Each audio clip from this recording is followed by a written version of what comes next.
Kasus laporannya Pak Jokowi yang diajukan oleh Pak Jokowi, statusnya Mas Roy ini apa sih, terlapor atau apa? Lah itu, menarik kan? Jadi kemarin tuh ada pelapor yang sudah menuliskan locus delicti dan tempus delicti dengan terlalu berani, tapi ternyata tidak seperti yang diomongkan sebelumnya. Kan yang diomongkan sebelumnya kan lawyernya mengumbar tuh, ember istilahnya. Ya, kami melaporkan RSTT, PS. Ternyata nggak ada menurut kepolisian. Jadi kan kasihan polisi ini. Tuh, Mas Roy itu statusnya apa sampai sekarang dari kemarin? Nggak ada. Polisi? Statusnya saya independen. Diundangnya sebagai apa? Diundangnya memang tentu sebagai saksi. Cuman gini Pak, dalam prinsip hukum ini juga harus diketahui. Kalau saya nantinya itu akan dijadikan saksi ya, kalau nanti akan dijadikan terlapor, ya saya berhak untuk kemudian tidak perlu memberikan keterangan karena saksi itu punya hak untuk diam. Karena terlapor itu punya hak untuk diam. Kalau nanti ternyata terlapornya itu saudara kita juga berhak menolak. Karena nggak boleh kita bersaksi sama saudara. Ini adik-adik dan penonton Kompas TV harus cerdas, harus smart. Jangan sampai waktu kita terbuang percuma. Udah duduk, diambil keterangan sampai jam 11 malam. Akhirnya nggak bisa dipakai. Karena ternyata terlapornya saudaranya atau bahkan terlapornya dia sendiri. Undangan klarifikasinya kemarin itu undangan klarifikasi. Undangan klarifikasi ini bentuknya. Boleh diperlihatkan. Nih. Dan yang menariknya lagi karena klarifikasinya berusaha klarifikasi, maka semua kan jadi saksi. Jam 10 saya diklarifikasi. Oke, saya boleh dilihatin Mas ke kamera. Jam 10 saya diklarifikasi. Jam setengah 8 pagi saya masih mampir Kompas TV.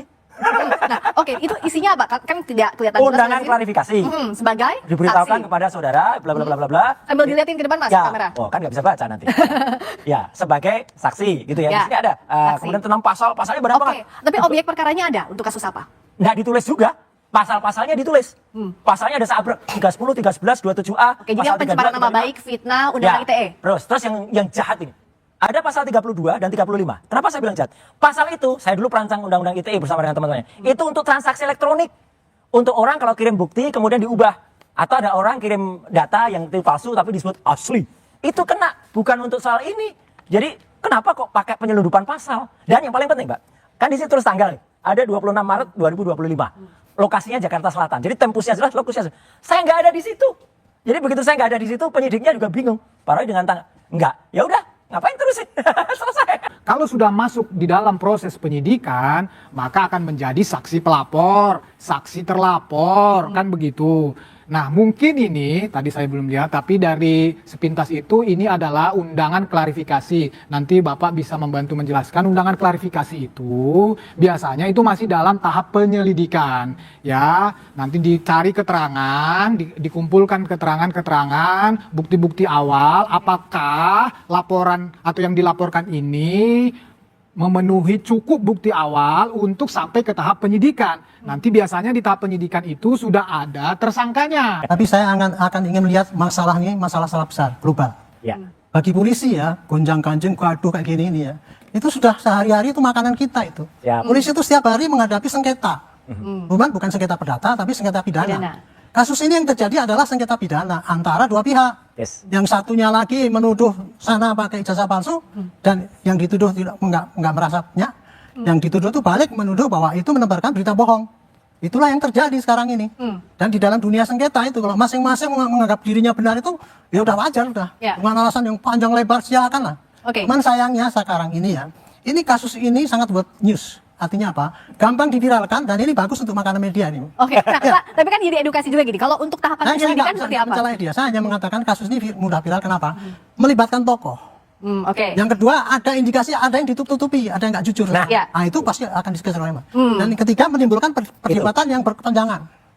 Oke. Yang keempat menarik simpati dari masing-masing pihak itu punya simpati yang gede gitu. Nah ini sudah pasti buat news. Sayangnya yang selama ini penanganannya tidak kepada proses yang seharusnya. Apa itu? Menurut saya proses ini harus diselesaikan sengketa pidana itu harus dipakai proses pidana. Pidananya satu ya, ada dua nih pidananya. Oke, ada dua pidana. Pidananya satu, orang menuduh ijazah palsu. Ya. Itu nanti akan kita cek nanti apakah ijazah itu betul apa tidak. Ya. Mana yang salah, mana yang benar. Yang satunya lagi itu berita bohong itu. Pidananya dua itu kan. Ya. Nah, itu saya sekarang senang apa? Karena sudah Pak Jokowi sudah lapor ke Polda atau mana saya nggak tahu ya. Polda Metro Jaya. Dan sana juga sudah lapor juga ke polisi kan. Ya. Dua-duanya itu berarti akan ditangani secara track yang benar. Gitu. Jadi saya optimis bahwa kasus ini kalau polisinya mau sigap cepet gitu ya dan jujur terbuka, ini akan pending kepada nanti di proses pengadilan dan disitulah nanti akan kelihatan siapa yang sebetulnya benar, siapa yang kemudian salah. Jenderal polisi yang tepat, bijak. Polisi saja tidak mau menjelaskan, kok tiba-tiba ada orang yang bukan polisi sudah mengatakan prosesnya begitu. Dapat dari mana pengetahuan itu? Mas Fred, kan, coba dia di- itu kan coba- jenderal polisi saja Oke. siap, Pak Aren. Dan beliau penasihat ahli Kapolri tuh. Jadi sudah mengarahkan dengan Ya, polisi sudah yang- on the track. Oke, Mas Fred, Ya kan? silakan. Iya, itulah. Yang saya sampaikan tadi sejalan dengan apa yang disampaikan beliau. Beliau menyatakan proses itu sudah benar kan? Sudah tepat kan?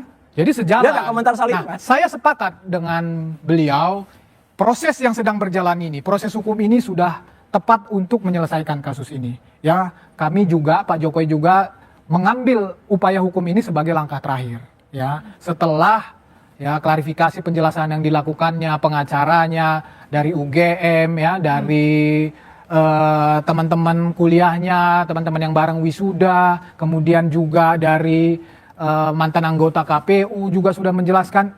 Tapi tetap saja Ya. Mas Roy dan kawan-kawan ini tidak Enggak, percaya. belum langkah terakhir. Dan tadi sebagai pembuka tadi berita itu bagus sekali, Mbak Friska. Iya. Terima kasih Kompas TV. Tadi kan ditunjukkan. Dan terus Jokowi datang udah. ke tempatnya Pak Kasmujo. Dan apa jawaban Pak Kasmujo? Matur nuwun Pak Kasmujo. Beliau menjawab, jujur saja, orang itu sebaiknya kejujuran. Dan beliau mengatakan, saya bukan dosen pembimbing skripsi Jokowi.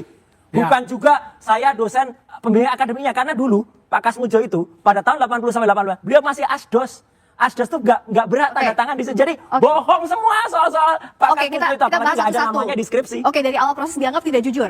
Ya, jadi kan tadi kan saya melanjutkan sedikit apa yang saya sampaikan. Jadi kan semua yang berhak menyatakan tentang ijazah palsu ini kan sudah melakukan penjelasan dan klarifikasi. Tetapi Mas Roy dan kawan-kawan ini kan terus saja memainkan isu atau menuduh ijazah palsu. Ini fakta, Mas, bukan isu, Mas. Oleh karena itu Pak Jokowi melaporkan. Kan itu dasarnya ya, kan merasa martabat dan kehormatannya diserang. Saya menanggapi yang tadi masalah Pak Kasmujo ini. Pak Kasmujo ini silakan ya, Pak Kasmujo ini kan nggak berdiri sendiri. Ya, ini kan bagian dari UGM. Justru saya melihat justru kehadiran Pak Kasmujo ini di publik ini semakin memperkuat bahwa benar Pak Jokowi itu alumni UGM. Alumni itu bukan berarti lulus, Mas. Kehadiran Pak Kasmujo di situ tidak terlepas dari UGM. Gugatannya saja yang khususnya di Makassar itu menyertakan Pak Kasmujo karena Pak Kasmujo dianggap ya ada keterlibatannya di dalam